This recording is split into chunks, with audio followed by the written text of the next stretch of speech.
ଦ୍ୱିତୀୟ ରାଜାବଳୀ ଅଧ୍ୟାୟ 5। ଅରାମ୍ୟ ରାଜାର ନାମାନ ନାମକ ସେନାପତି ଆପଣା ପ୍ରଭୁ ଦୃଷ୍ଟିରେ ମହାନ ଓ ସମ୍ଭ୍ରାନ୍ତ ଲୋକ ଥିଲା, କାରଣ ତାହାଦ୍ୱାରା ସଦାପ୍ରଭୁ ଅରାମ୍ୟମାନଙ୍କୁ ଜୟ ପ୍ରଦାନ କରିଥିଲେ। ସେ ମଧ୍ୟ ମହାବିକ୍ରମଶାଳୀ ଲୋକ ଥିଲା, ମାତ୍ର ସେ କୁଷ୍ଠୀ। ଅରାମ୍ୟମାନେ ଦଳ ଦଳ ହୋଇ ବାହାରି ଇସ୍ରାଏଲ ଦେଶରୁ ଏକ କ୍ଷୁଦ୍ର ବାଳିକାକୁ ବନ୍ଦୀ କରି ଆଣିଥିଲେ, ଆଉ ସେ ନାମାନର ଭାର୍ଯ୍ୟାର ସେବା କରୁଥିଲା। ପୁଣି ସେ ଆପଣା କର୍ତ୍ତୃକି କହିଲା, ଆଃ, ସମରିୟାରେ ଯେଉଁ ଭବିଷ୍ୟତ ବକ୍ତା ଅଛନ୍ତି ତାଙ୍କ ସଙ୍ଗେ ଯେବେ ମୋ ପ୍ରଭୁ ଥାଆନ୍ତେ, ତେବେ ତାଙ୍କୁ ସେ ତାଙ୍କ କୁଷ୍ଠ ରୋଗରୁ ସୁସ୍ଥ କରନ୍ତେ। ଏଥିରେ ଜଣେ ଭିତରକୁ ଯାଇ ତାହାର ପ୍ରଭୁକୁ ଜଣାଇ କହିଲା, ଇସ୍ରାଏଲ ଦେଶର ବାଳିକା ଏପରି ଏପରି କହେ। ତେଣୁ ଅରାମର ରାଜା କହିଲା, ତୁମ୍ଭେ ସେଠାକୁ ଯାଅ, ଆଉ ମୁଁ ଇସ୍ରାଏଲ ରାଜାଙ୍କ ନିକଟକୁ ଖଣ୍ଡେ ପତ୍ର ପଠାଇବି। ତେଣୁ ସେ ଆପଣା ସଙ୍ଗେ 10 ତାଳନ୍ତ ରୂପା ଓ 6,000 ସ୍ୱର୍ଣ୍ଣମୁଦ୍ରା ଓ 10 ସାଜ ପୋଷାକ ନେଇ ପ୍ରସ୍ଥାନ କଲା। ଆଉ ସେ ଇସ୍ରାଏଲର ରାଜାଙ୍କ ନିକଟକୁ ପତ୍ର ନେଇଗଲା। ତହିଁରେ ଏହା ଲେଖାଥିଲା ଯଥା, ପୁଣି ଏହି ପତ୍ର ତୁମ୍ଭ ନିକଟରେ ପହଞ୍ଚିଲେ ଦେଖିବ ଯେ ମୁଁ ଆପଣା ଦାସ ନାମାନକୁ ତୁମ୍ଭ ନିକଟକୁ ପଠାଇଲି, ଯେପରି ତୁମ୍ଭେ ତାହାକୁ ତାହାର କୁଷ୍ଠ ରୋଗରୁ ସୁସ୍ଥ କରିବ। ତେଣୁ ଇସ୍ରାଏଲର ରାଜା ଏହି ପତ୍ର ପାଠ କରନ୍ତେ ଆପଣା ବସ୍ତ୍ର ଚିରି କହିଲା, ମାରିବାକୁ ଓ ବଞ୍ଚାଇବାକୁ ସମର୍ଥ ପରମେଶ୍ୱର କି ମୁଁ, ଯେ ଏ ଲୋକ ଏକ ମନୁଷ୍ୟକୁ ତାହାର କୁଷ୍ଠ ରୋଗରୁ ସୁସ୍ଥ କରିବା ପାଇଁ ମୋ ନିକଟକୁ ପଠାଇଅଛି। କିନ୍ତୁ ମୁଁ ବିନୟ କରୁଅଛି, ତୁମେମାନେ ବିବେଚନା କର ସେ କିପରି ଆମ୍ଭ ବିରୁଦ୍ଧରେ ଛିଦ୍ର ଖୋଜୁଅଛି। ଏ ଉତ୍ତାରେ ଇସ୍ରାଏଲର ରାଜା ଆପଣା ବସ୍ତ୍ର ଚିରିଅଛନ୍ତି ଏହା ଶୁଣି ପରମେଶ୍ୱରଙ୍କ ଲୋକ ଇଲିଶା ରାଜାଙ୍କ କତିକି ଏହି କଥା କହି ପଠାଇଲେ, ତୁମ୍ଭେ କାହିଁକି ଆପଣା ବସ୍ତ୍ର ଚିରିଲ? ସେ ଏବେ ମୋ କତିକି ଆସୁ, ତହିଁରେ ଇସ୍ରାଏଲ ମଧ୍ୟରେ ଯେ ଏକ ଭବିଷ୍ୟତ ବକ୍ତା ଅଛି ଏହା ସେ ଜାଣିବ। ଏଣୁ ନାମାନ ଆପଣା ଅଶ୍ୱ ଓ ରଥାଦି ସହିତ ଆସି ଇଲିଶାଙ୍କ ଗୃହର ଦ୍ୱାର ନିକଟରେ ଠିଆ ହେଲା। ତେଣୁ ଇଲିଶା ଏକ ଦୂତ ପଠାଇ ତାହାକୁ କହିଲେ, ତୁମ୍ଭେ ଯାଇ ଜର୍ଦ୍ଦନରେ 7 ଥର ସ୍ନାନ କର, ତହିଁରେ ତୁମ୍ଭର ନୂତନ ମାଂସ ହେବ ଓ ତୁମ୍ଭେ ଶୁଚି ହେବ। ମାତ୍ର ନାମାନ କ୍ରୁଦ୍ଧ ହୋଇ ଚାଲିଗଲା। ଆଉ ସେ କହିଲା, ଦେଖ, ମୁଁ ଭାବିଥିଲି ସେ ଅବଶ୍ୟ ବାହାରି ମୋ କତିକି ଆସିବ ଓ ଠିଆ ହୋଇ ସଦାପ୍ରଭୁ ତାହାର ପରମେଶ୍ୱରଙ୍କ ନାମରେ ପ୍ରାର୍ଥନା କରି କୁଷ୍ଠ ସ୍ଥାନରେ ହସ୍ତ ହଲାଇ ତାହା ସୁସ୍ଥ କରିବ। ଇସ୍ରାଏଲର ସମୁଦାୟ ଜଳ ଅପେକ୍ଷା କି ଦମେଶକର ଅବାନା ଓ ପର୍ପର ନଦୀ ଉତ୍ତମ ନୁହେଁ? ମୁଁ କି ତହିଁରେ ସ୍ନାନ କରି ଶୁଚି ହୋଇ ନ ପାରନ୍ତି? ଏଣୁ ସେ ଫେରି କ୍ରୋଧରେ ଚାଲିଗଲା। ଏଥିରେ ତାହାର ଦାସମାନେ ନିକଟକୁ ଆସି ତାହାକୁ କହିଲେ, ଆମ୍ଭ ପିତ, ଯେବେ ସେ ଭବିଷ୍ୟତ ବକ୍ତା କୌଣସି ବଡ଼ କାର୍ଯ୍ୟ କରିବାକୁ ଆପଣଙ୍କୁ ଆଜ୍ଞା କରିଥାନ୍ତେ, ତେବେ କି ଆପଣ ତାହା କରିନଥାନ୍ତେ? ତେବେ ସ୍ନାନ କରି ଶୁଚି ହୁଅ, ଏହି କଥା ଯେତେବେଳେ ସେ ଆପଣଙ୍କୁ କହନ୍ତି, ତାହା ମାନିବା କେତେ ଅଧିକ କର୍ତ୍ତବ୍ୟ। ତେଣୁ ସେ ପରମେଶ୍ୱରଙ୍କ ଲୋକଙ୍କ ବାକ୍ୟାନୁସାରେ ଯାଇ ଜର୍ଦ୍ଦନରେ ଆପଣଙ୍କୁ 7 ଥର ବୁଡ଼ାଇଲା। ଏଥିରେ ତାହାର ମାଂସ ପୁନର୍ବାର କ୍ଷୁଦ୍ର ବାଳକର ମାଂସ ତୁଲ୍ୟ ହେଲା ଓ ସେ ଶୁଚି ହେଲା। ଏଉତାରେ ସେ ଓ ତାହାର ସଙ୍ଗୀ ସମସ୍ତେ ପରମେଶ୍ୱରଙ୍କ ଲୋକଙ୍କ ନିକଟକୁ ଫେରିଆସି ତାଙ୍କ ସମ୍ମୁଖରେ ଠିଆ ହେଲେ। ଆଉ ସେ କହିଲା, ଦେଖନ୍ତୁ, ଏବେ ମୁଁ ଜାଣିଲି ଯେ ଇସ୍ରାଏଲ ମଧ୍ୟ ଛଡ଼ା ସମୁଦାୟ ପୃଥିବୀରେ ପରମେଶ୍ୱର କେହି ନାହାନ୍ତି। ଏହେତୁ ଏବେ ମୁଁ ଆପଣଙ୍କୁ ବିନୟ କରୁଅଛି, ଆପଣା ଦାସଠାରୁ ଉପହାର ଗ୍ରହଣ କରନ୍ତୁ। ମାତ୍ର ସେ କହିଲେ, ମୁଁ ଯେଉଁ ସଦାପ୍ରଭୁଙ୍କ ସମ୍ମୁଖରେ ଠିଆ ହେଉଅଛି ସେ ଜୀବତ ଥିବା ପ୍ରମାଣେ ମୁଁ କିଛି ଗ୍ରହଣ କରିବି ନାହିଁ। ତେଣୁ ସେ ତାହା ଗ୍ରହଣ କରିବା ପାଇଁ ତାଙ୍କୁ ବହୁତ ପ୍ରବର୍ତ୍ତାଇଲା, ମାତ୍ର ସେ ନାସ୍ତି କଲେ। ଏଥିରେ ନାମାନ କହିଲା, ଏହା ନ କଲେ ମୁଁ ଆପଣଙ୍କୁ ବିନୟ କରୁଅଛି, ଆପଣଙ୍କ ଦାସକୁ 2 ଖଚରର ଭାର ମାଟି ଦିଆଯାଉ, କାରଣ ଆଜିଠାରୁ ଆପଣଙ୍କ ଦାସ ସଦାପ୍ରଭୁଙ୍କ ବ୍ୟତୀତ ଆଉ କୌଣସି ଦେବତା ଉଦ୍ଦେଶ୍ୟରେ ହୋମ କି ବଳି ଉତ୍ସର୍ଗ କରିବ ନାହିଁ। ଏହି ବିଷୟରେ ସଦାପ୍ରଭୁ ଆପଣା ଦାସକୁ କ୍ଷମା କରନ୍ତୁ। ମୋ ପ୍ରଭୁ ରିମୋଣ ମନ୍ଦିରରେ ପ୍ରଣାମ କରିବା ପାଇଁ ଯିବାବେଳେ ମୋ ହସ୍ତରେ ନିର୍ଭର କଲେ।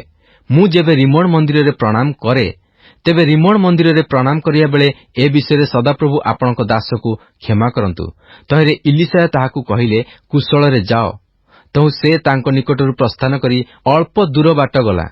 ମାତ୍ର ପରମେଶ୍ୱରଙ୍କ ଲୋକ ଇଲିଶାଙ୍କର ଦାସ ଗିହେଜି କହିଲା, ଦେଖ, ମୋ ପ୍ରଭୁ ଏହି ଅରାମ୍ୟ ନାମାନର ଆନିତ କୌଣସି ଦ୍ରବ୍ୟ ତାହା ହାତରୁ ଗ୍ରହଣ ନ କରି ତାହାକୁ ଛାଡ଼ି ଦେଇଅଛନ୍ତି। ସଦାପ୍ରଭୁ ଜୀବତ ଥିବା ପ୍ରମାଣେ ମୁଁ ତାହା ପଛେ ଦୌଡ଼ି ତାହାଠାରୁ କିଛି ନେବି। ତେଣୁ ଗିହେଜି ନାମାନର ପଛେ ପଛେ ଗଲା। ଏଥିରେ ନାମାନ ଆପଣା ପଛେ ଜଣକୁ ଦୌଡ଼ିବାର ଦେଖି ତାହାକୁ ଭେଟିବା ପାଇଁ ରଥରୁ ଓହ୍ଲାଇ ପଚାରିଲା, ସବୁ କୁଶଳ ତ? ତହିଁରେ ସେ କହିଲା, ସବୁ କୁଶଳ। ମୋ ପ୍ରଭୁ ମୋତେ ପଠାଇ କହିଅଛନ୍ତି, ଦେଖ, ଏହି କ୍ଷଣେ ଇଫ୍ରାଇମର ପର୍ବତମୟ ଦେଶରୁ ଭବିଷ୍ୟତବକ୍ତାଗଣର ପୁତ୍ରମାନଙ୍କ ମଧ୍ୟରୁ 2 ଯୁବା ଲୋକ ଆସିଲେ। ମୁଁ ବିନୟ କରୁଅଛି ସେମାନଙ୍କୁ 1 ତାଳନ୍ତ ରୂପା ଓ 2 ସାଜ ପୋଷାକ ଦିଅ। ଏଥିରେ ନାମାନ କହିଲା, ଅନୁଗ୍ରହ କରି 2 ତାଳନ୍ତ ନିଅ। ଆଉ ସେ ତାହାକୁ ବହୁତ ପ୍ରବର୍ତ୍ତାଇଲା ଓ 2 ଥଳିରେ 2 ତାଳନ୍ତ ରୂପା ବାନ୍ଧି 2 ସାଜ ପୋଷାକ ସହିତ ଆପଣା 2 ଦାସ ଉପରେ ତାହା ଥୋଇଲା। ତହୁଁ ସେମାନେ ଗିହେଜିର ଆଗେ ଆଗେ ତାହା ବହି ନେଲେ। ପୁଣି ଉପପର୍ବତରେ ଉପସ୍ଥିତ ହୁଅନ୍ତେ ସେ ସେମାନଙ୍କ ହସ୍ତରୁ ତାହା ସବୁ ନେଇ ଗୃହରେ ରଖିଲା। ଆଉ ସେ ଲୋକମାନଙ୍କୁ ବିଦାୟ କରନ୍ତେ ସେମାନେ ଚାଲିଗଲେ। ମାତ୍ର ସେ ଭିତରକୁ ଯାଇ ଆପଣା ପ୍ରଭୁ ସମ୍ମୁଖରେ ଠିଆ ହେଲା। ତହିଁରେ ଇଲିଶା ତାହାକୁ ପଚାରିଲେ, ଗିହେଜି ତୁମ୍ଭେ କେଉଁଠାରୁ ଆସିଲ? ତହୁଁ ସେ କହିଲା, ଆପଣଙ୍କ ଦାସ କେଉଁଠାକୁ ଯାଇନାହିଁ। ଏଥିରେ ଇଲିଶା ତାହାକୁ କହିଲେ, ସେ ଲୋକ ତୁମ୍ଭକୁ ଭେଟିବା ପାଇଁ ଯେତେବେଳେ ଆପଣା ରଥରୁ ଫେରିଆସିଲା, ସେତେବେଳେ ମୋହର ଅନ୍ତଃକରଣ କି ତୁମ୍ଭ ସଙ୍ଗରେ ଯାଇନଥିଲା? ଏ କି ରୂପା ଗ୍ରହଣ କରିବାର ଓ ବସ୍ତ୍ର ଓ ଜିତକ୍ଷେତ୍ର ଓ ଦ୍ରାକ୍ଷାକ୍ଷେତ୍ର ଓ ମେଷ ଓ ଗୋରୁ ଓ ଦାସ ଓ ଦାସୀ ଗ୍ରହଣ କରିବାର ସମୟ?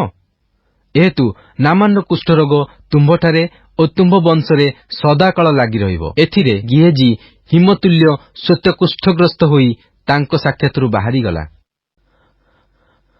ଦ୍ୱିତୀୟ ରାଜାବଳୀ ଅଧ୍ୟାୟ 6। ଏକ ସମୟରେ ଭବିଷ୍ୟତବକ୍ତାଗଣର ପୁତ୍ରମାନେ ଇଲିଶାଙ୍କୁ କହିଲେ, ଏବେ ଦେଖନ୍ତୁ, ଆମ୍ଭେମାନେ ଆପଣଙ୍କ ସମ୍ମୁଖରେ ଏହି ଯେଉଁ ସ୍ଥାନରେ ବାସ କରୁଅଛୁ ତାହା ଆମ୍ଭମାନଙ୍କ ପାଇଁ ସଂକୀର୍ଣ୍ଣ। ଆମ୍ଭେମାନେ ବିନୟ କରୁଅଛୁ, ଆମ୍ଭେମାନେ ଜର୍ଦ୍ଦନକୁ ଯାଇ ପ୍ରତିଜଣ ସେଠାରୁ 1 କଢ଼ିକାଠ ନେଇ ଆପଣମାନଙ୍କ ବସତି ନିମନ୍ତେ ସେଠାରେ ଏକ ସ୍ଥାନ ନିର୍ମାଣ କରୁ। ଏଥିରେ ସେ ଉତ୍ତର ଦେଲେ, ତୁମେମାନେ ଯାଅ। ତହୁଁ ଜଣେ କହିଲା, ବିନୟ କରୁଅଛି, ଆପଣ ଅନୁଗ୍ରହ କରି ଆପଣା ଦାସମାନଙ୍କ ସଙ୍ଗରେ ଚାଲନ୍ତୁ। ଏଥିରେ ସେ ଉତ୍ତର ଦେଲେ, ମୁଁ ଯିବି। ତହୁଁ ସେ ସେମାନଙ୍କ ସଙ୍ଗରେ ଗଲେ। ପୁଣି ସେମାନେ ଜର୍ଦ୍ଦନରେ ଉପସ୍ଥିତ ହୁଅନ୍ତେ କାଠ କାଟିଲେ। ମାତ୍ର ଜଣେ କଡ଼ିକାଠ କାଟୁ କାଟୁ କୁରାଢ଼ି ଲୁହା ଜଳରେ ପଡ଼ିଗଲା। ତହିଁରେ ସେ ଡକା ଛାଡ଼ି କହିଲା, ହାୟ ମୋ ପ୍ରଭୋ, ତାହା ତ ଉଦ୍ଧାରୀ ବସ୍ତୁ। ଏଥିରେ ପରମେଶ୍ୱରଙ୍କ ଲୋକ କହିଲେ, ତାହା କେଉଁ ସ୍ଥାନରେ ପଡ଼ିଲା? ତହୁଁ ସେ ତାଙ୍କୁ ସେହି ସ୍ଥାନ ଦେଖାଇଦେଲା। ତହିଁରେ ଇଲିଶା ଖଣ୍ଡେ କାଠ କାଟି ସେଠାରେ ପକାଇ ଲୁହାକୁ ଭସାଇଲେ। ଆଉ ସେ କହିଲେ, ତୁମ୍ଭେ ତାହା ଉଠାଇ ନିଅ। ତହୁଁ ସେ ହାତ ବଢ଼ାଇ ତାହା ନେଲା। ଥରେ ଅରାମର ରାଜା ଇସ୍ରାଏଲ ବିରୁଦ୍ଧରେ ଯୁଦ୍ଧ କରୁଥିଲା। ମାତ୍ର ସେ ଯେତେବେଳେ ଆପଣା ଦାସମାନଙ୍କ ସହିତ ମନ୍ତ୍ରଣା କରି କହେ, ଏହି ସ୍ଥାନରେ ମୋହର ଛାଉଣି ହେବ, ସେତେବେଳେ ପରମେଶ୍ୱରଙ୍କ ଲୋକ ଇସ୍ରାଏଲର ରାଜାଙ୍କ ନିକଟକୁ କହି ପଠାନ୍ତି, ସାବଧାନ, ତୁମ୍ଭେ ସେହି ସ୍ଥାନ ଦେଇ ଯିବ ନାହିଁ, କାରଣ ଅରାମୀୟମାନେ ସେହି ସ୍ଥାନକୁ ଓହ୍ଲାଇ ଆସୁଅଛନ୍ତି। ତହିଁରେ ପରମେଶ୍ୱରଙ୍କ ଲୋକ ଯେଉଁ ସ୍ଥାନ ବିଷୟ ଜଣାଇ ସତର୍କ କରାଇଥାନ୍ତି, ଇସ୍ରାଏଲର ରାଜା ସେହି ସ୍ଥାନକୁ ଲୋକ ପଠାନ୍ତି। ଏହି ରୂପେ ସେ ଥରେ କି 2 ଥର ନୁହେଁ, ସେ ସ୍ଥାନରେ ଆପଣାକୁ ରକ୍ଷା କଲେ। ପୁଣି ଏଥିଲାଗି ଅରାମୀୟ ରାଜାର ହୃଦୟ ଅତି ବ୍ୟସ୍ତ ହେଲା। ଏଣୁ ସେ ଆପଣା ଦାସମାନଙ୍କୁ ଡାକି ସେମାନଙ୍କୁ କହିଲା, ଆମ୍ଭମାନଙ୍କ ମଧ୍ୟରୁ କିଏ ଇସ୍ରାଏଲର ରାଜାର ସପକ୍ଷ, ଏହା କଣ ତୁମେମାନେ ମୋତେ ଜଣାଇବ ନାହିଁ? ଏଥିରେ ତାହାର ଦାସମାନଙ୍କ ମଧ୍ୟରୁ ଜଣେ କହିଲା, ନା, ହେ ମୋ ପ୍ରଭୁ ମହାରାଜ, ମାତ୍ର ଆପଣ ନିଜ ଶୟନ ଗୃହରେ ଯାହା ଯାହା କହନ୍ତି, ସେସବୁ କଥା ଇସ୍ରାଏଲର ମଧ୍ୟବର୍ତ୍ତୀ ଇଲିଶା ଭବିଷ୍ୟତବକ୍ତା ଇସ୍ରାଏଲର ରାଜାକୁ ଜଣାଏ। ତହୁଁ ସେ କହିଲା, ଯାଇ ଦେଖ ସେ କେଉଁଠାରେ ଅଛି। ତହିଁରେ ମୁଁ ଲୋକ ପଠାଇ ତାହାକୁ ଆଣିବି। ଏଉତାରେ ତାହାକୁ ସମ୍ବାଦ ଦିଆଗଲା ଯେ, ଦେଖନ୍ତୁ, ସେ ଦୋଥନରେ ଅଛି।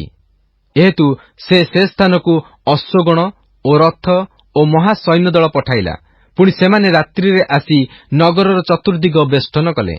ଏଥିରେ ପରମେଶ୍ୱରଙ୍କ ଲୋକଙ୍କ ସେବକ ପ୍ରଭାତରେ ଉଠି ବାହାରକୁ ଯାଆନ୍ତେ, ଦେଖ, ଏକ ସୈନ୍ୟ ଦଳ ଅଶ୍ୱ ଓ ରଥ ସହିତ ନଗରର ଚତୁର୍ଦ୍ଦିଗ ବେଷ୍ଟନ କରିଅଛନ୍ତି। ତହୁଁ ତାଙ୍କର ଦାସ ତାଙ୍କୁ କହିଲା, ହାୟ ମୋର ପ୍ରଭୁ, ଆମ୍ଭେମାନେ କଣ କରିବା? ତହିଁରେ ସେ ଉତ୍ତର କଲେ, ଭୟ କର ନାହିଁ, କାରଣ ସେମାନଙ୍କ ସଙ୍ଗୀଗଣ ଅପେକ୍ଷା ଆମ୍ଭମାନଙ୍କ ସଙ୍ଗୀଗଣ ଅଧିକ। ପୁଣି ଇଲିଶା ପ୍ରାର୍ଥନା କରି କହିଲେ, ହେ ସଦାପ୍ରଭୁ, ମୁଁ ବିନୟ କରୁଅଛି, ସେ ଯେପରି ଦେଖିପାରିବ ଏଥିପାଇଁ ତାହାର ଚକ୍ଷୁ ମୁକ୍ତ କର। ପୁଣି ସଦାପ୍ରଭୁ ସେହି ଯୁବା ଲୋକର ଚକ୍ଷୁ ମୁକ୍ତ କଲେ। ଆଉ ସେ ଦେଖିଲା। ପୁଣି ଦେଖ, ପର୍ବତ ଇଲିଶାଙ୍କ ଚତୁର୍ଦ୍ଦିଗରେ ଅଗ୍ନିମୟ ଅଶ୍ୱ ଓ ରଥରେ ପରିପୂର୍ଣ୍ଣ ଥିଲା। ଏଉତରେ ସୈନ୍ୟମାନେ ଇଲିଶାଙ୍କ ନିକଟକୁ ଓହ୍ଲାଇ ଆସନ୍ତେ ସେ ସଦାପ୍ରଭୁଙ୍କ ନିକଟରେ ପ୍ରାର୍ଥନା କରି କହିଲେ, ମୁଁ ବିନୟ କରୁଅଛି, ଏହି ଲୋକମାନଙ୍କୁ ଅନ୍ଧତାରେ ଆଘାତ କର। ଏଥିରେ ସେ ଇଲିଶାଙ୍କର ବାକ୍ୟାନୁଯାୟୀ ସେମାନଙ୍କୁ ଅନ୍ଧତାରେ ଆଘାତ କଲେ। ସେତେବେଳେ ଇଲିଶା ସେମାନଙ୍କୁ କହିଲେ, ଏ ସେ ପଥ ନୁହେଁ କି ଏ ସେ ନଗର ନୁହେଁ, ମୋ ପଛେ ପଛେ ଆସ। ତୁମେମାନେ ଯେଉଁ ଲୋକକୁ ଖୋଜୁଅଛ, ମୁଁ ତାହା କତିକି ତୁମମାନଙ୍କୁ ନେଇଯିବି। ତେଣୁ ସେ ସେମାନଙ୍କୁ ସମରିୟାକୁ କଢ଼ାଇ ନେଲେ। ଏଥିରେ ସେମାନେ ସମରିୟାରେ ଉପସ୍ଥିତ ହୁଅନ୍ତେ ଇଲିଶା କହିଲେ, ହେ ସଦାପ୍ରଭୁ, ଏ ଲୋକମାନେ ଯେପରି ଦେଖିପାରିବେ ଏଥିପାଇଁ ସେମାନଙ୍କ ଚକ୍ଷୁ ମୁକ୍ତ କର। ତେଣୁ ସଦାପ୍ରଭୁ ସେମାନଙ୍କ ଚକ୍ଷୁ ମୁକ୍ତ କରନ୍ତେ ସେମାନେ ଦେଖିଲେ, ଆଉ ଦେଖ ସେମାନେ ସମରିୟାର ମଧ୍ୟରେ ଅଛନ୍ତି। ତହିଁରେ ଇସ୍ରାଏଲର ରାଜା ସେମାନଙ୍କୁ ଦେଖି ଇଲିଶାଙ୍କୁ କହିଲେ, ହେ ମୋହର ପିତ, ମୁଁ କଣ ସେମାନଙ୍କୁ ଆଘାତ କରିବି? ମୁଁ କଣ ସେମାନଙ୍କୁ ଆଘାତ କରିବି? ତେଣୁ ସେ ଉତ୍ତର ଦେଲେ, ତୁମ୍ଭେ ସେମାନଙ୍କୁ ଆଘାତ କରିବ ନାହିଁ। ତୁମ୍ଭେ ଯେଉଁମାନଙ୍କୁ ଆପଣା ଖଡ୍ଗ ଓ ଆପଣା ଧନୁ ଦ୍ୱାରା ବନ୍ଦୀ କରି ନେଇଅଛ ସେମାନଙ୍କୁ କଣ ଆଘାତ କରିବ? ସେମାନଙ୍କ ସମ୍ମୁଖରେ ରୋଟି ଓ ଜଳ ରଖ, ସେମାନେ ଭୋଜନ ପାନ କରି ଆପଣା ପ୍ରଭୁ ନିକଟକୁ ଯାଆନ୍ତୁ। ତହିଁରେ ସେ ସେମାନଙ୍କ ନିମନ୍ତେ ମହାଭୋଜ ପ୍ରସ୍ତୁତ କଲେ। ପୁଣି ସେମାନେ ଭୋଜନ ପାନ କଲାଉତାରେ ସେ ସେମାନଙ୍କୁ ବିଦାୟ କଲେ। ତେଣୁ ସେମାନେ ଆପଣମାନଙ୍କ ପ୍ରଭୁଙ୍କ ନିକଟକୁ ଗଲେ। ଏ ଉତ୍ତାରେ ଅରାମର ସୈନ୍ୟ ଦଳ ଆଉ ଇସ୍ରାଏଲର ଦେଶକୁ ଆସିଲେ ନାହିଁ। ଏଥି ଉତ୍ତାରେ ଅରାମର ରାଜା ବିନ୍ ହଦଦ ଆପଣାର ସମସ୍ତ ସୈନ୍ୟ ଏକତ୍ର କରି ଯାଇ ସମରିୟାକୁ ଅବରୋଧ କଲା। ତହିଁରେ ସମରିୟାରେ ମହା ଦୁର୍ଭିକ୍ଷ ହେଲା। ଆଉ ଦେଖ, ଏକ ଗର୍ଦ୍ଧବର ମୁଣ୍ଡ 80 ରୌପ୍ୟ ମୁଦ୍ରାରେ ଓ କପୋତମଳର ଏକ କାବ୍ର ଚତୁର୍ଥାଂଶ 5 ରୌପ୍ୟ ମୁଦ୍ରାରେ ବିକ୍ରୟ ହେବା ପର୍ଯ୍ୟନ୍ତ ସେମାନେ ତାହା ଅବରୋଧ କଲେ। ଏଥିରେ ଇସ୍ରାଏଲର ରାଜା ପ୍ରାଚୀର ଉପର ଦେଇ ଯିବାବେଳେ ଏକ ସ୍ତ୍ରୀ ତାଙ୍କ ପ୍ରତି ଡକା ପକାଇ କହିଲା, ହେ ମୋ ପ୍ରଭୁ ମହାରାଜ, ସାହାଯ୍ୟ କରନ୍ତୁ।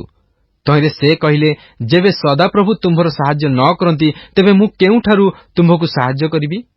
କି ଖଳାରୁ, କିଏ ବା ଦ୍ରାକ୍ଷାଯନ୍ତ୍ରରୁ? ଆହୁରି ରାଜା ତାହାକୁ କହିଲେ, ତୁମ୍ଭର କି ଦୁଃଖ ହୋଇଅଛି? ତେଣୁ ସେ ଉତ୍ତର ଦେଲା, ଏହି ସ୍ତ୍ରୀ ମୋତେ କହିଲା, ତୁମ୍ଭ ପୁଅଟିକୁ ମୋତେ ଦିଅ, ଆମ୍ଭେମାନେ ତାକୁ ଆଜି ଖାଇବା, ପୁଣି ମୋ ପୁଅକୁ କାଲି ଖାଇବା। ତେଣୁ ଆମ୍ଭେମାନେ ମୋ ପୁଅକୁ ସିଦ୍ଧ କରି ଖାଇଲୁ। ପୁଣି ଆରଦିନ ମୁଁ ତାହାକୁ କହିଲି, ତୁମ୍ଭ ପୁଅକୁ ଦିଅ, ଆମ୍ଭେମାନେ ତାକୁ ଖାଇବା, ମାତ୍ର ସେ ଆପଣା ପୁଅକୁ ଲୁଚାଇ ଅଛି। ସେହି ସ୍ତ୍ରୀର ଏ କଥା ଶୁଣି ରାଜା ଆପଣା ବସ୍ତ୍ର ଚିରିଲେ। ସେତେବେଳେ ସେ ପ୍ରାଚୀର ଉପରେ ଯାଉଥିଲେ, ଆଉ ଲୋକମାନେ ଅନାଇ ଦେଖିଲେ ଯେ ସେ ବସ୍ତ୍ର ତଳେ ଦେହରେ ଅଖା ପିନ୍ଧିଅଛନ୍ତି। ତେବେ ସେ କହିଲେ, ଯେବେ ଆଜି ସାଫଟର ପୁତ୍ର ଇଲିଶାୟର ମସ୍ତକ ତାହା ଦେହରେ ରହେ, ତେବେ ପରମେଶ୍ୱର ମୋତେ ସେହି ଦଣ୍ଡ ମଧ୍ୟ ତହିଁରୁ ଅଧିକ ଦେଉନ୍ତୁ। ମାତ୍ର ଇଲିଶା ଆପଣା ଗୃହରେ ବସିଥିଲେ ଓ ପ୍ରାଚୀନ ବର୍ଗ ତାଙ୍କ ସଙ୍ଗେ ବସିଥିଲେ। ଏପରି ସମୟରେ ରାଜା ଆପଣା ଛାମୁରୁ ଜଣେ ଲୋକ ପଠାଇଲେ। ମାତ୍ର ସେ ଦୂତ ଇଲିଶାଙ୍କ ନିକଟରେ ପହଞ୍ଚିବା ପୂର୍ବରୁ ଇଲିଶା ପ୍ରାଚୀନ ବର୍ଗଙ୍କୁ କହିଲେ, ଏହି ନରହତ୍ୟାକାରୀର ପୁତ୍ର କିପରି ମୋହର ମସ୍ତକ ନେବା ପାଇଁ ଲୋକ ପଠାଇଅଛି, ଏହା କଣ ତୁମେମାନେ ଦେଖୁଅଛ? ଦେଖ, ସେ ଦୂତ ପହଞ୍ଚିବା ବେଳେ ଦ୍ୱାର ବନ୍ଦ କର ଓ ତାକୁ ଅଟକାଇବା ପାଇଁ ଦ୍ୱାର ଦୃଢ଼ କରି ଧର। ତାହାର ପ୍ରଭୁର ପଦଶବ୍ଦ କଣ ତାହାର ପଛରେ ନାହିଁ? ପୁଣି ସେ ସେମାନଙ୍କ ସହିତ କଥାବାର୍ତ୍ତା କରୁ କରୁ ଦେଖ, ସେହି ଦୂତ ତାଙ୍କ ନିକଟକୁ ଓହ୍ଲାଇ ଆସିଲା। ଆଉ ସେ କହିଲା, ଦେଖ, ଏହି ଅମଙ୍ଗଳ ସଦାପ୍ରଭୁଙ୍କଠାରୁ। ମୁଁ କିହେତୁ ଆଉ ସଦାପ୍ରଭୁଙ୍କ ପାଇଁ ଅପେକ୍ଷା କରିବି? ଦ୍ୱିତୀୟ ରାଜାବଳୀ ଅଧ୍ୟାୟ 7। ସେତେବେଳେ ଇଲିଶା କହିଲେ, ତୁମେମାନେ ସଦାପ୍ରଭୁଙ୍କ ବାକ୍ୟ ଶୁଣ। ସଦାପ୍ରଭୁ ଏହି କଥା କହନ୍ତି, କାଲି ପ୍ରାୟ ଏହି ସମୟକୁ ସମରିୟାର ନଗର ଦ୍ୱାରରେ ଏକ ପଶୁରୀ ସରୁ ମଇଦା ଓ 1 ସେକଲରେ ଓ 2 ପଶୁରୀ ଜବ 1 ସେକଲରେ ବିକାଯିବ। ସେତେବେଳେ ରାଜା ଯେଉଁ ସେନାପତି ହସ୍ତରେ ନିର୍ଭର କରିଥିଲେ, ସେ ପରମେଶ୍ୱରଙ୍କ ଲୋକଙ୍କୁ ଉତ୍ତର କରି କହିଲା, ଦେଖ, ଯେବେ ସଦାପ୍ରଭୁ ଆକାଶରେ ଦ୍ୱାର କରନ୍ତି, ତେବେ ହେ କଣ ଏ କଥା ହୋଇପାରିବ? ତହିଁରେ ଇଲିଶା କହିଲେ, ଦେଖ, ତୁମ୍ଭେ ସ୍ୱଚକ୍ଷୁରେ ତାହା ଦେଖିବ, ମାତ୍ର ତହିଁରୁ ଭୋଜନ କରିବ ନାହିଁ। ସେହି ସମୟରେ ନଗର ଦ୍ୱାରର ପ୍ରବେଶ ସ୍ଥାନରେ 4 ଜଣ କୁଷ୍ଠୀ ଥିଲେ। ଆଉ ସେମାନେ ପରସ୍ପର କହିଲେ, ଆମ୍ଭେମାନେ ମରିବା ପର୍ଯ୍ୟନ୍ତ କାହିଁକି ଏଠାରେ ବସିଅଛୁ? ଯେବେ କୁହ ଆମ୍ଭେମାନେ ନଗରରେ ପ୍ରବେଶ କରିବା, ତେବେ ନଗରରେ ଦୁର୍ଭିକ୍ଷ ଅଛି, ପୁଣି ଆମ୍ଭେମାନେ ସେଠାରେ ମରିବା। ଆଉ ଯେବେ ଆମ୍ଭେମାନେ ଏଠାରେ ବସି ରହିବା, ତେବେ ମଧ୍ୟ ମରିବା। ଏହେତୁ ଆସ, ଆମ୍ଭେମାନେ ଅରାମ୍ୟମାନଙ୍କ ସୈନ୍ୟର ପକ୍ଷକୁ ଯାଉ। ଯେବେ ସେମାନେ ଆମ୍ଭମାନଙ୍କୁ ବଞ୍ଚାଇ ରଖିବେ, ତେବେ ଆମ୍ଭେମାନେ ବଞ୍ଚିବା, ଆଉ ଯେବେ ଆମ୍ଭମାନଙ୍କୁ ମାରି ପକାଇବେ, ତେବେ ମରିବା। ଏଣୁ ସେମାନେ ଅରାମ୍ୟମାନଙ୍କ ଛାଉଣିକୁ ଯିବା ପାଇଁ ଗୋଧୂଳି ସମୟରେ ଉଠିଲେ।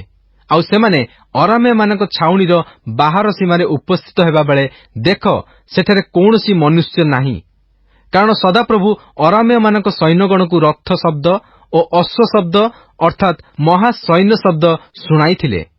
ତହିଁରେ ସେମାନେ ପରସ୍ପର କହିଲେ, ଦେଖ, ଇସ୍ରାଏଲର ରାଜା ଆମ୍ଭମାନଙ୍କୁ ଆକ୍ରମଣ କରିବା ପାଇଁ ହିତ୍ୟମାନଙ୍କ ରାଜାଗଣକୁ ଓ ମିଶ୍ରୀୟମାନଙ୍କ ରାଜାଗଣକୁ ଆମ୍ଭମାନଙ୍କ ପ୍ରତିକୂଳରେ ବେତନ ଦେଇ ନିଯୁକ୍ତ କରିଅଛି।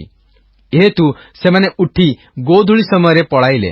ଆଉ ସେମାନେ ଆପଣାମାନଙ୍କ ତମ୍ବୁ ଓ ଅଶ୍ୱ ଓ ଗର୍ଦ୍ଧବ ଓ ଛାଉଣି ଯେପରି ଥିଲା ସେପରି ଛାଡ଼ି ଆପଣମାନଙ୍କ ପ୍ରାଣ ରକ୍ଷାର୍ଥେ ପଳାଇଲେ। ଏଉତାରେ ସେହି କୁଷ୍ଠୀମାନେ ଛାଉଣିର ବାହାର ସୀମାକୁ ଆସି ଗୋଟିଏ ତମ୍ବୁ ଭିତରକୁ ଯାଇ ଭୋଜନ ପାନ କଲେ। ପୁଣି ତହିଁରୁ ରୂପା ଓ ସୁନା ଓ ବସ୍ତ୍ର ନେଇ ଲୁଚାଇ ରଖିଲେ। ତହୁଁ ସେମାନେ ପୁନର୍ବାର ଆସି ଆଉ ଏକ ତମ୍ବୁ ମଧ୍ୟରେ ପ୍ରବେଶ କଲେ ଓ ତହିଁରୁ ମଧ୍ୟ ଦ୍ରବ୍ୟାଦି ନେଇଯାଇ ଲୁଚାଇ ରଖିଲେ। ତେବେ ସେମାନେ ପରସ୍ପର କହିଲେ, ଆମ୍ଭେମାନେ ଭଲ କରୁନାହୁଁ। ଆଜି ସୁସମ୍ବାଦର ଦିନ, ମାତ୍ର ଆମ୍ଭେମାନେ ତୁନି ହୋଇ ରହୁଅଛୁ। ଯେବେ ଆମ୍ଭେମାନେ ପ୍ରଭାତ ଆଲୁଅ ପର୍ଯ୍ୟନ୍ତ ବିଳମ୍ବ କରୁ, ତେବେ ଆମ୍ଭମାନଙ୍କୁ ଦଣ୍ଡ ଘଟିବ। ଏହେତୁ ଏବେ ଆସ, ଆମ୍ଭେମାନେ ଯାଇ ରାଜଗୃହରେ ସମ୍ବାଦ ଦେଉ। ତହୁଁ ସେମାନେ ଆସି ନଗରର ଦ୍ୱାରୀକୁ ଡାକିଲେ, ଆଉ ସେମାନଙ୍କୁ ଜଣାଇ କହିଲେ, ଆମ୍ଭେମାନେ ଅରାମୀୟମାନଙ୍କ ଛାଉଣିକି ଯାଇଥିଲୁ, ଆଉ ଦେଖ, ସେଠାରେ କୌଣସି ମନୁଷ୍ୟ ନାହିଁ କି ମନୁଷ୍ୟର ଶବ୍ଦ ନାହିଁ, ମାତ୍ର ଅଶ୍ୱ ଓ ଗର୍ଦ୍ଦଭଗଣ ବନ୍ଧା ହୋଇଅଛନ୍ତି, ଆଉ ତମ୍ବୁ ସବୁ ଯେପରି ଥିଲା ସେପରି ଅଛି। ତହୁଁ ସେ ଦ୍ୱାରୀମାନଙ୍କୁ ଡାକନ୍ତେ ସେମାନେ ରାଜଗୃହ ଭିତରେ ସମ୍ବାଦ ଦେଲେ। ତହିଁରେ ରାଜା ରାତ୍ରିରେ ଉଠି ଆପଣା ଦାସମାନଙ୍କୁ କହିଲେ, ଅରାମୀୟମାନେ ଆମ୍ଭମାନଙ୍କ ପ୍ରତି ଯାହା କରିଅଛନ୍ତି, ତାହା ମୁଁ ଏବେ ତୁମ୍ଭମାନଙ୍କ ପ୍ରତି ପ୍ରକାଶ କରିବି। ସେମାନେ ଜାଣନ୍ତି ଯେ ଆମ୍ଭେମାନେ କ୍ଷୁଧାର୍ତ ଅଛୁ। ଏହେତୁ ସେମାନେ ଛାଉଣିରୁ ବାହାରି ଯାଇ ଆପଣମାନଙ୍କୁ କ୍ଷେତ୍ରରେ ଲୁଚାଇ କହୁଛନ୍ତି, ସେମାନେ ନଗରରୁ ବାହାରିଲେ ଆମ୍ଭେମାନେ ସେମାନଙ୍କୁ ଜିଅନ୍ତା ଧରି ନଗରରେ ପ୍ରବେଶ କରିବା। ତହିଁରେ ତାହାର ଦାସମାନଙ୍କ ମଧ୍ୟରୁ ଜଣେ ଉତ୍ତର କରି କହିଲା, ମୁଁ ବିନୟ କରୁଅଛି, ଆମ୍ଭେମାନେ କେତେକ ଲୋକ ପଠାଇ ଦେଖୁ, ସେମାନେ ନଗରରେ ଅବଶିଷ୍ଟ ଅଶ୍ୱମାନଙ୍କ ମଧ୍ୟରୁ 5ଟି ନେଇଯାଆନ୍ତୁ। ଦେଖନ୍ତୁ, ସେମାନେ ନଗରରେ ଅବଶିଷ୍ଟ ଇସ୍ରାଏଲର ସମସ୍ତ ଜନତା ସମାନ। ଦେଖନ୍ତୁ, ସେମାନେ ଇସ୍ରାଏଲର ସମସ୍ତ ନଷ୍ଟକଳ୍ପ ଜନତା ସମାନ। ଏହେତୁ ସେହି ଲୋକମାନେ ଅଶ୍ୱ ସହିତ 2 ରଥ ନେଲେ ଓ ରାଜା ସେମାନଙ୍କୁ ଅରାମୀୟ ସୈନ୍ୟ ପଛେ ପଠାଇ କହିଲେ, ଯାଇ ଦେଖ। ତେଣୁ ସେମାନେ ଜର୍ଦ୍ଦନ ପର୍ଯ୍ୟନ୍ତ ସେମାନଙ୍କ ପଛେ ପଛେ ଗଲେ। ଆଉ ଦେଖ, ଅରାମୀୟମାନେ ତରତର ହୋଇ ଯାହା ପକାଇ ଦେଇ ଯାଇଥିଲେ, ଏପରି ବସ୍ତ୍ର ଓ ପାତ୍ରାଦିରେ ସମସ୍ତ ପଥ ପୂର୍ଣ୍ଣ ଥିଲା। ତେବେ ସେ ଦୂତମାନେ ଫେରିଆସି ରାଜାଙ୍କୁ ସମ୍ବାଦ ଦେଲେ। ତହିଁରେ ଲୋକମାନେ ବାହାରକୁ ଯାଇ ଅରାମୀୟମାନଙ୍କ ଛାଉଣି ଲୁଟ୍ କଲେ। ତେଣୁ ସଦାପ୍ରଭୁଙ୍କ ବାକ୍ୟାନୁସାରେ 1 ପଶୁରୀ ସରୁ ମଇଦା 1 ସେକଲରେ ଓ 2 ପଶୁରୀ ଜବ 1 ସେକଲରେ ବିକାଗଲା। ସେତେବେଳେ ରାଜା ଯେଉଁ ସେନାପତି ହସ୍ତରେ ନିର୍ଭର କରିଥିଲେ, ତାହାକୁ ନଗର ଦ୍ୱାର ରକ୍ଷା କରିବା ପାଇଁ ନିଯୁକ୍ତ କଲେ। ଏଥିରେ ଲୋକମାନେ ନଗର ଦ୍ୱାରରେ ତାହାକୁ ଦଳି ପକାଇଲେ। ତହିଁରେ ରାଜା ପରମେଶ୍ୱରଙ୍କ ଲୋକଙ୍କ ନିକଟକୁ ଯିବାବେଳେ ପରମେଶ୍ୱରଙ୍କ ଲୋକ ତାଙ୍କୁ ଯେପରି କହିଥିଲେ, ତଦନୁସାରେ ସେ ମଲା।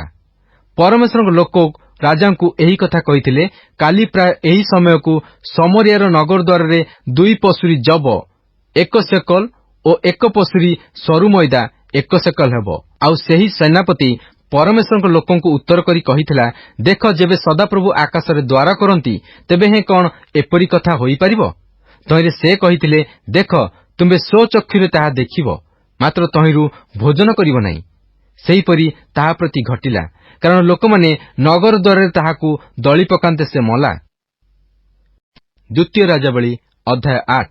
ଇଲିଶା ଯେଉଁ ସ୍ତ୍ରୀର ମୃତ ପୁତ୍ରକୁ ପୁନର୍ଜୀବିତ କରିଥିଲେ, ସେହି ସ୍ତ୍ରୀ କି କହିଥିଲେ, ଉଠ, ତୁମ୍ଭେ ଓ ତୁମ୍ଭ ପରିବାର ଯାଇ ଯେଉଁଠାରେ ପ୍ରବାସ କରିପାର ସେଠାରେ ପ୍ରବାସ କର, କାରଣ ସଦାପ୍ରଭୁ ଦୁର୍ଭିକ୍ଷ ଆଜ୍ଞା କରିଅଛନ୍ତି, ଆଉ ତାହା ମଧ୍ୟ 7 ବର୍ଷ ପର୍ଯ୍ୟନ୍ତ ଦେଶରେ ରହିବ।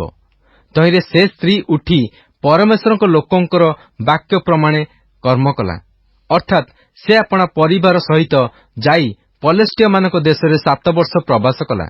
ପୁଣି 7 ବର୍ଷ ଶେଷରେ ସେ ସ୍ତ୍ରୀ ପଲେଷ୍ଟିୟମାନଙ୍କ ଦେଶରୁ ଫେରିଆସିଲା, ଆଉ ସେ ଆପଣା ଗୃହ ଓ ଆପଣା ଭୂମି ନିମନ୍ତେ ଗୁହାରି କରିବାକୁ ରାଜାଙ୍କ ନିକଟକୁ ଗଲା। ସେହି ସମୟରେ ରାଜା ପରମେଶ୍ୱରଙ୍କ ଲୋକଙ୍କର ଦାସ ଗିହେଜି ସଙ୍ଗେ କଥାବାର୍ତ୍ତା କରୁ କରୁ କହିଲେ, ମୁଁ ବିନୟ କରୁଅଛି, ଇଲିଶା ଯେ ମହତ୍ କର୍ମ କରିଅଛନ୍ତି, ତାହା ସବୁ ମୋତେ ଜଣାଅ।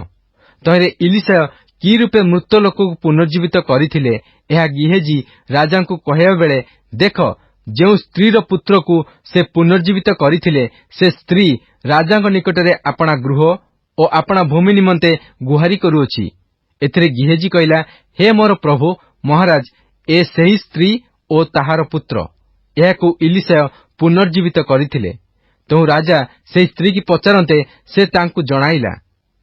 ତହିଁରେ ରାଜା ତାହା ନିମନ୍ତେ ଏକ କର୍ମଚାରୀକି ନିଯୁକ୍ତ କରି କହିଲେ, ଏହାର ଯେଉଁ ସର୍ବସ୍ୱ ଥିଲା ଓ ଏ ଯେଉଁ ଦିନ ଦେଶ ଛାଡ଼ିଲା, ସେହି ଦିନଠାରୁ ଆଜି ପର୍ଯ୍ୟନ୍ତ ଏହାର କ୍ଷେତ୍ରୋତ୍ପନ୍ନ ସମସ୍ତ ଫଳ ଏହାକୁ ଫେରାଇ ଦିଅ। ଏକ ସମୟରେ ଇଲିଶା ଦମେଶକରେ ଉପସ୍ଥିତ ହେଲେ।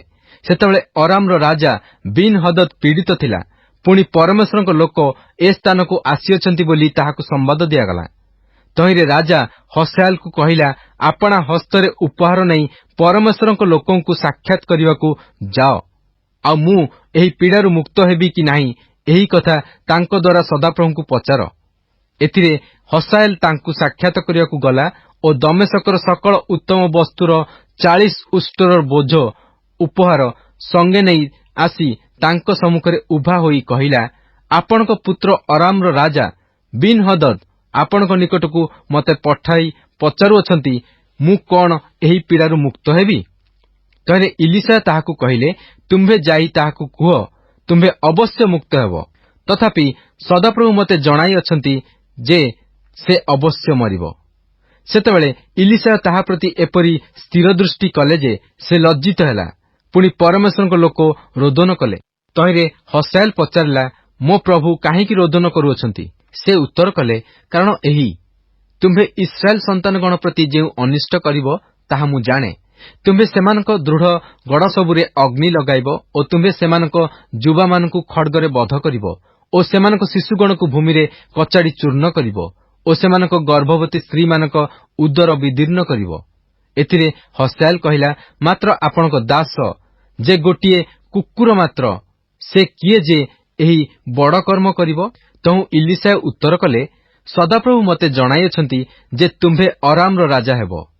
ଏ ଉତ୍ତାରେ ସେ ଇଲିଶାଙ୍କ ନିକଟରୁ ପ୍ରସ୍ଥାନ କରି ଆପଣା ପ୍ରଭୁ ନିକଟରେ ଉପସ୍ଥିତ ହୁଅନ୍ତେ ସେ ତାହାକୁ ପଚାରିଲା, ଇଲିଶା ତୁମ୍ଭକୁ କଣ କହିଲେ? ତେଣୁ ସେ ଉତ୍ତର କଲା, ସେ ମୋତେ ଜଣାଇଲେ ଯେ ଆପଣ ନିଶ୍ଚୟ ମୁକ୍ତ ହେବେ। ମାତ୍ର ପରଦିନ ହସାଏଲ ଶସ୍ୟାଚ୍ଛେଦନ ନେଇ ଜଳରେ ବୁଡ଼ାଇ ରାଜାର ମୁଖ ଉପରେ ବିଛାଇ ଦିଅନ୍ତେ ସେ ମଲା। ପୁଣି ହସାଏଲ ତାହାର ପଦରେ ରାଜ୍ୟ କଲା।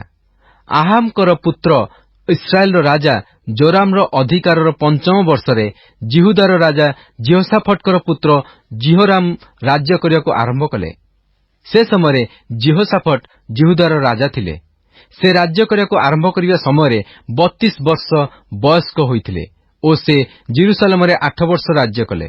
ପୁଣି ସେ ଆହାବଙ୍କର ବଂଶାନୁସାରେ ଇସ୍ରାଏଲ ରାଜାମାନଙ୍କ ପଥରେ ଚାଲିଲେ, କାରଣ ସେ ଆହାବଙ୍କର କନ୍ୟାକୁ ବିବାହ କରିଥିଲେ ଓ ସେ ସଦାପ୍ରଭୁଙ୍କ ଦୃଷ୍ଟିରେ କୁକର୍ମ କଲେ। ତଥାପି ସଦାପ୍ରଭୁ ଦାଉଦଙ୍କୁ ତାଙ୍କର ସନ୍ତାନମାନଙ୍କ ନିମନ୍ତେ ନିତ୍ୟ ଏକ ପ୍ରଦୀପ ଦେବାକୁ ଯେଉଁ ପ୍ରତିଜ୍ଞା କରିଥିଲେ, ତଦନୁସାରେ ସେ ଆପଣା ଦାସ ଦାଉଦଙ୍କ ସକାଶୁ ଜିହୁଦାକୁ ବିନାଶ କରିବା ପାଇଁ ଅସମତ ହେଲେ। ତାଙ୍କ ସମୟରେ ଇଦୋମୀୟ ଲୋକମାନେ ଜିହୁଦାର ଅଧୀନତାର ବିଦ୍ରୋହୀ ହୋଇ ଆପଣାମାନଙ୍କ ଉପରେ ଏକ ରାଜା କଲେ। ତହିଁରେ ଜୋରାମ ଓ ତାଙ୍କ ସଙ୍ଗେ ସମସ୍ତ ରଥ ସାଇରକୁ ଯାତ୍ରା କଲେ।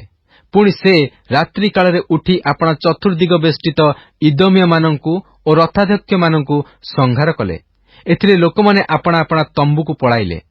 ଏହି ରୂପେ ଇଦୋମ ଆଜି ପର୍ଯ୍ୟନ୍ତ ଜିହୁଦାର ଅଧୀନତାର ବିଦ୍ରୋହୀ ହେଲା। ସେ ସମୟରେ ଲିବ୍ନା ମଧ୍ୟ ବିଦ୍ରୋହୀ ହେଲା। ଏହି ଜୋରାମଙ୍କର ଅବଶିଷ୍ଟ ବୃତ୍ତାନ୍ତ ଓ ତାଙ୍କର ସମସ୍ତ କ୍ରିୟା କି ଜିହୁଦା ରାଜାମାନଙ୍କ ଇତିହାସ ପୁସ୍ତକରେ ଲେଖା ନାହିଁ? ଏଥି ଉତ୍ତାରେ ଜୋରାମ ଆପଣା ପିତୃଗଣ ସହିତ ଶୟନ କରି ଦାଉଦ ନଗରରେ ଆପଣା ପିତୃଗଣ ସହିତ କବର ପାଇଲେ ଓ ତାଙ୍କର ପୁତ୍ର ଅହସିୟ ତାଙ୍କ ପଦରେ ରାଜ୍ୟ କଲେ। ଇସ୍ରାଏଲ ରାଜା ଆହାବଙ୍କର ପୁତ୍ର ଜୋରାମଙ୍କର ଅଧିକାରର 12 ବର୍ଷରେ ଜିହୁଦା ରାଜା ଜିହୋରାମଙ୍କର ପୁତ୍ର ଅହସିୟ ରାଜ୍ୟ କରିବାକୁ ଆରମ୍ଭ କଲେ। ଅହସିୟ ରାଜ୍ୟ କରିବାକୁ ଆରମ୍ଭ କରିବା ବେଳେ 22 ବର୍ଷ ବୟସ୍କ ହୋଇଥିଲେ ଓ ସେ ଜେରୁସାଲେମରେ 1 ବର୍ଷ ରାଜ୍ୟ କଲେ। ତାଙ୍କର ମାତାଙ୍କ ନାମ ଅଥଲିଆ। ସେ ଇସ୍ରାଏଲର ରାଜା ଅମ୍ରିକର କନ୍ୟା ଥିଲେ। ପୁଣି ଅହସିୟ ଆହାବ ବଂଶର ପଥରେ ଚାଲି ଆହାବ ବଂଶର କର୍ମାନୁସାରେ ସଦାପ୍ରଭୁଙ୍କ ଦୃଷ୍ଟିରେ କୁକର୍ମ କଲେ, କାରଣ ସେ ଆହାବ ବଂଶର ଜାମାତା ଥିଲେ। ଏ ଉତ୍ତାରେ ସେ ଆହାବଙ୍କର ପୁତ୍ର ଜୋରାବଙ୍କ ସଙ୍ଗେ ମିଶି ଅରାମର ରାଜା ହସାଏଲ ବିରୁଦ୍ଧରେ ରାମୋତ ଗିଲିୟଦରେ ଯୁଦ୍ଧ କରିବାକୁ ଗଲେ। ତହିଁରେ ଅରାମୀୟ ଲୋକମାନେ ଜୋରାମକୁ କ୍ଷତବିକ୍ଷତ କଲେ। ଏହେତୁ ଜୋରାମ ରାଜା ଅରାମର ରାଜା ହସାଏଲ ବିରୁଦ୍ଧରେ ଯୁଦ୍ଧ କରିବା ବେଳେ ଅରାମୀୟ ଲୋକମାନେ ରାମାରେ ତାଙ୍କୁ ଯେଉଁ କ୍ଷତବିକ୍ଷତ କରିଥିଲେ, ତହିଁରୁ ସେ ସୁସ୍ଥ ହେବା ନିମନ୍ତେ ଜିସ୍ରିଏଲକୁ ଫେରିଗଲେ। ଆହାବଙ୍କର ପୁତ୍ର ଜୋରାମ ପୀଡ଼ିତ ହେବା ସକାଶୁ ଜିହୁଦାର ରାଜା ଜିହୋରାମଙ୍କ ପୁତ୍ର ଅହସିୟ ତାଙ୍କୁ ଦେଖିବା ପାଇଁ ଜିସ୍ରିଏଲକୁ ଗଲେ। ଓବଦ୍ୟ ଅଧ୍ୟାୟ 1। ପ୍ରଭୁ ସଦାପ୍ରଭୁ ଇଦୋମ ବିଷୟରେ ଏହି କଥା କହନ୍ତି, ଆମ୍ଭେମାନେ ସଦାପ୍ରଭୁଙ୍କ ନିକଟରୁ ସୁସମାଚାର ଶୁଣିଅଛୁ ଓ ଗୋଷ୍ଠୀଗଣ ମଧ୍ୟକୁ ଏକ ଦୂତ ପ୍ରେରିତ ହୋଇଅଛି। ତୁମେମାନେ ଉଠ ଓ ତାହା ବିରୁଦ୍ଧରେ ଯୁଦ୍ଧ କରିବା ପାଇଁ ଆମ୍ଭେମାନେ ଉଠୁ। ଦେଖ, ଆମ୍ଭେ ଗୋଷ୍ଠୀଗଣ ମଧ୍ୟରେ ତୁମ୍ଭକୁ କ୍ଷୁଦ୍ର କରିଅଛୁ। ତୁମ୍ଭେ ଅତିଶୟ ତୁଚ୍ଛୀକୃତ ଅଟ। ହେ ଶୈଳକନ୍ଦରରେ ବାସକାରୀନ୍, ହେ ଉଚ୍ଚସ୍ଥାନ ନିବାସୀନ୍, ତୁମ୍ଭ ଅନ୍ତଃକରଣର ଅହଙ୍କାର ତୁମ୍ଭକୁ ବଞ୍ଚନା କରିଅଛି। ତୁମ୍ଭେ ଆପଣା ମନେ ମନେ କହୁଅଛ, ଆମ୍ଭକୁ ଭୂମିକି ଓହ୍ଲାଇ ଆଣିବ କିଏ? ସଦାପ୍ରଭୁ କହନ୍ତି, ତୁମ୍ଭେ ଯଦ୍ୟପି ଉତ୍କର୍ଷ ପକ୍ଷୀ ପରି ଊର୍ଦ୍ଧ୍ୱକୁ ଉଠ, ତୁମ୍ଭର ବସା ଯଦ୍ୟପି ତାରାଗଣ ମଧ୍ୟରେ ସ୍ଥାପିତ ହୁଏ, ତଥାପି ଆମ୍ଭେ ସେଠାରୁ ତୁମ୍ଭକୁ ଓହ୍ଲାଇ ଆଣିବା। ତୁମ୍ଭେ କିପରି ଉଚ୍ଛିନ୍ନ ହୋଇଅଛ? ଯେବେ ଚୋରମାନେ ତୁମ୍ଭ ନିକଟକୁ ଆସନ୍ତି, ଡକାଇତମାନେ ରାତ୍ରରେ ଆସନ୍ତି, ତେବେ ସେମାନେ କି ଯଥେଷ୍ଟ ପାଇବା ପର୍ଯ୍ୟନ୍ତ ଚୋରି କରିବେ ନାହିଁ? ଯେବେ ଦ୍ରାକ୍ଷାଫଳ ସଞ୍ଚୟକାରୀମାନେ ତୁମ୍ଭ ନିକଟକୁ ଆସନ୍ତି, ତେବେ ସେମାନେ କି ଗୋଟାଇବା ପାଇଁ କିଛି ଦ୍ରାକ୍ଷାଫଳ ଛାଡ଼ିବେ ନାହିଁ? ଏସୌର ସକଳ ବିଷୟ କିପରି ଅନୁସନ୍ଧାନ କରାଯାଇଅଛି, ତାହାର ଗୁପ୍ତ ଧନ ସବୁ କିପରି ଅନ୍ୱେଷଣ କରାଯାଇଅଛି। ତୁମ୍ଭର ସହାୟ ସମସ୍ତ ଲୋକ ତୁମ୍ଭକୁ ତୁମ୍ଭ ବାଟରେ ଆଣି ସୀମାରେ ପହୁଞ୍ଚାଇ ଅଛନ୍ତି। ଯେଉଁମାନେ ତୁମ୍ଭର ମିତ୍ର ଥିଲେ, ସେମାନେ ତୁମ୍ଭକୁ ପ୍ରବଞ୍ଚନା କରି ପରାଭବ କରିଅଛନ୍ତି। ଯେଉଁମାନେ ତୁମ୍ଭର ଅନ୍ନ ଭୋଜନ କରନ୍ତି, ସେମାନେ ତୁମ୍ଭ ତଳେ ଫାନ୍ଦ ପାତି ଅଛନ୍ତି। ଇଦୋମରେ କିଛି ବୁଦ୍ଧି ନାହିଁ। ସଦାପ୍ରଭୁ କହନ୍ତି, ସେଦିନ ଆମ୍ଭେ କି ଇଦୋମରୁ ଜ୍ଞାନୀମାନଙ୍କୁ ଓ ଏସୌର ପର୍ବତରୁ ବୁଦ୍ଧି ବିନଷ୍ଟ କରିବା ନାହିଁ? ପୁଣି ହେ ତୈମନ୍, ଏସୌର ପର୍ବତରୁ ହତ୍ୟା ଦ୍ୱାରା ଯେପରି ପ୍ରତ୍ୟେକ ଜଣ ଉଚ୍ଛିନ୍ନ ହେବେ, ଏହି ଅଭିପ୍ରାୟରେ ତୁମ୍ଭର ବୀରଗଣ ଉଦ୍ବିଗ୍ନ ହେବେ। ତୁମ୍ଭର ଭ୍ରାତା ଯାକୁବ ପ୍ରତି କୃତ ଦୌରାତ୍ମ୍ୟ ସକାଶୁ ତୁମ୍ଭେ ଲଜ୍ଜାରେ ଆଚ୍ଛନ୍ନ ହେବ। ପୁଣି ତୁମ୍ଭେ ଚିରକାଳ ଉଚ୍ଛିନ୍ନ ହେବ। ଯେଉଁଦିନ ତୁମ୍ଭେ ଅନ୍ୟ ପାଖରେ ଠିଆ ହେଲ, ଯେଉଁଦିନ ଅପରିଚିତ ଲୋକମାନେ ତାହାର ସମ୍ପତ୍ତି ବହି ନେଇଗଲେ ଓ ବିଦେଶୀୟମାନେ ତାହାର ସକଳ ନଗର ଦ୍ୱାରରେ ପ୍ରବେଶ କଲେ ଓ ଜେରୁସାଲମ ଉପରେ ଗୁଲିବାଣ୍ଟ କଲେ, ସେଦିନ ତୁମ୍ଭେ ତ ସେମାନଙ୍କ ମଧ୍ୟରେ ଥିବା ଏକ ଜଣ ପରି ହୋଇଥିଲ। ମାତ୍ର ତୁମ୍ଭେ ଆପଣା ଭ୍ରାତାର ଦିନ ପ୍ରତି ଅର୍ଥାତ୍ ତାହାର ଦୁର୍ଦ୍ଦଶା ଦିନ ପ୍ରତି ଅନାଅ ନାହିଁ ଓ ଯିହୁଦା ସନ୍ତାନଗଣର ବିନାଶ ଦିନରେ ସେମାନଙ୍କ ବିଷୟରେ ଆନନ୍ଦ କର ନାହିଁ, କିଏବା ସଙ୍କଟ ଦିନରେ ଦର୍ପ କଥା କହ ନାହିଁ। ଆମ୍ଭ ଲୋକମାନଙ୍କର ବିପତ୍ତି ଦିନରେ ସେମାନଙ୍କର ନଗର ଦ୍ୱାରରେ ପ୍ରବେଶ କର ନାହିଁ। ହଁ, ସେମାନଙ୍କ ବିପତ୍ତି ଦିନରେ ସେମାନଙ୍କ କ୍ଲେଶ ପ୍ରତି ତୁମ୍ଭେ ଅନାଅ ନାହିଁ, ଅଥବା ସେମାନଙ୍କ ବିପତ୍ତି ଦିନରେ ସେମାନଙ୍କ ସମ୍ପତ୍ତିରେ ତୁମ୍ଭେମାନେ ହସ୍ତ ଦିଅ ନାହିଁ। ପୁଣି ତାହାର ପଳାତକମାନଙ୍କୁ ବଦ୍ଧ କରିବା ପାଇଁ ତୁମ୍ଭେ ଚୌମୁହାଣୀ ପଥରେ ଠିଆ ହୁଅ ନାହିଁ ଓ ସଙ୍କଟ ଦିନରେ ତାହାର ଅବଶିଷ୍ଟ ଲୋକମାନଙ୍କୁ ଶତ୍ରୁ ହସ୍ତରେ ସମର୍ପଣ କର ନାହିଁ। କାରଣ ସକଳ ଗୋଷ୍ଠୀ ଉପରେ ସଦାପ୍ରଭୁଙ୍କର ଦିନ ସନ୍ନିକଟ। ତୁମ୍ଭେ ଯେପରି କରିଅଛ, ତୁମ୍ଭ ପ୍ରତି ସେପରି କରାଯିବ। ତୁମ୍ଭ କୃତ ବ୍ୟବହାରର ପ୍ରତିଫଳ ତୁମ୍ଭ ନିଜ ମସ୍ତକରେ ବର୍ତ୍ତିବ। କାରଣ ତୁମ୍ଭେମାନେ ଆମ୍ଭ ପବିତ୍ର ପର୍ବତରେ ଯେପରି ପାନ କରିଅଛ, ସେପରି ସମୁଦାୟ ଗୋଷ୍ଠୀ ନିତ୍ୟ ନିତ୍ୟ ପାନ କରିବେ। ହଁ, ସେମାନେ ପାନ କରୁ କରୁ ଗିଳି ପକାଇବେ, ପୁଣି ଅଜାତର ତୁଲ୍ୟ ହେବେ। ମାତ୍ର ରକ୍ଷାପ୍ରାପ୍ତ ଲୋକମାନେ ସିଓନରେ ଥିବେ ଓ ତାହା ପବିତ୍ର ହେବ। ଆଉ ଯାକୁବ ବଂଶ ଆପଣାମାନଙ୍କର ଅଧିକାର ଭୋଗ କରିବେ। ପୁଣି ଯାକୁବ ବଂଶ ଅଗ୍ନି ସ୍ୱରୂପ ଓ ଯୋସେଫର ବଂଶ ଅଗ୍ନିଶିଖା ସ୍ୱରୂପ ହେବେ। ଆଉ ଏସଉ ବଂଶ ନଡ଼ା ସ୍ୱରୂପ ହେବେ। ଆଉ ସେମାନେ ତହିଁ ମଧ୍ୟରେ ଜୋଳି ତାହା ଗ୍ରାସ କରିବେ। ତହିଁରେ ଏସଉ ବଂଶର କେହି ଅବଶିଷ୍ଟ ରହିବେ ନାହିଁ, କାରଣ ସଦାପ୍ରଭୁ ଏହା କହିଅଛନ୍ତି। ପୁଣି ଦକ୍ଷିଣର ଲୋକମାନେ ଏସୌର ପର୍ବତ ଓ ନିମ୍ନଭୂମିର ଲୋକମାନେ ପଲେଷ୍ଟିୟମାନଙ୍କ ଦେଶ ଅଧିକାର କରିବେ ଓ ସେମାନେ ଇଫ୍ରାଇମର ଭୂମି ଓ ସମରିୟାର ଭୂମି ଅଧିକାର କରିବେ ଓ ବିନ୍ୟାମିନ୍ ଗିଲିୟଦକୁ ଅଧିକାର କରିବ। ପୁଣି କନାନୀୟମାନଙ୍କର ମଧ୍ୟବର୍ତ୍ତୀ ନିର୍ବାସିତ ଇସ୍ରାଏଲ ସନ୍ତାନଗଣର ଏହି ସୈନ୍ୟ ସାମନ୍ତ ସାରିଫତ ପର୍ଯ୍ୟନ୍ତ ଅଧିକାର କରିବେ।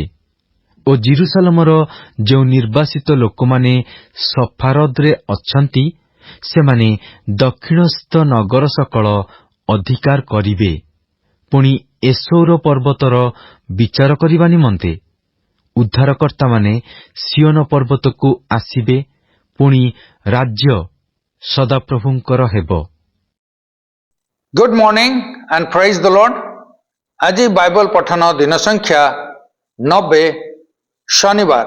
ଦ୍ୱିତୀୟ ରାଜାବଳୀ 5 ପର୍ବ ଠାରୁ 8 ପର୍ବ ଓ ଓବଦୀୟ 1 ପର୍ବକୁ ଆଜି ଆମ୍ଭେମାନେ ପାଠ କରିବା।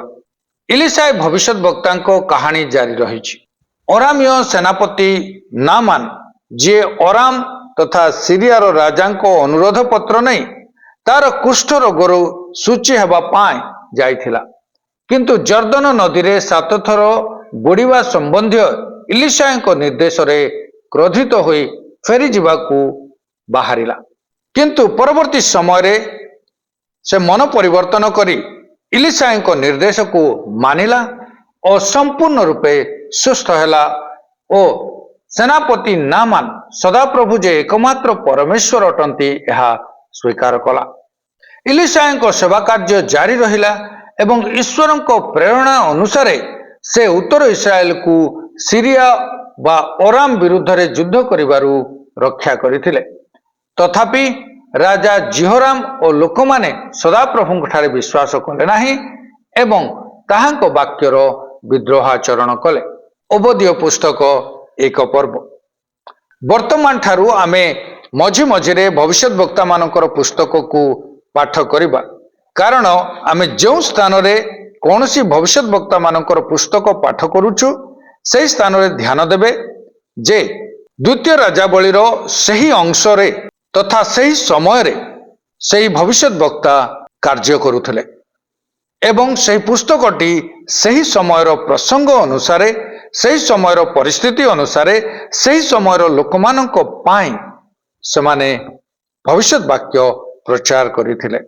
ତେଣୁ ଏଠାରେ ଓବଦୀୟ ତାଙ୍କର ସେବା କାର୍ଯ୍ୟ ଏହି ସମୟରେ ହେଇଥିଲା ଆଉ ତାଙ୍କର ପୁସ୍ତକଟିକୁ ଏହି ସମୟରେ ସେ ଲେଖିଥିଲେ ତଥା ତାଙ୍କର କଥିତ ଭବିଷ୍ୟତବାଣୀ ଗୁଡ଼ିକ ଏହି ପୁସ୍ତକରେ ଏହି ସମୟର ଘଟଣାକୁ ବର୍ଣ୍ଣନା କରେ।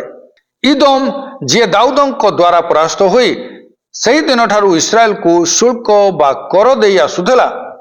ଦ୍ୱିତୀୟ ସାମୁଏଲ 8 ପର୍ବ ତାର 14 ପଦ।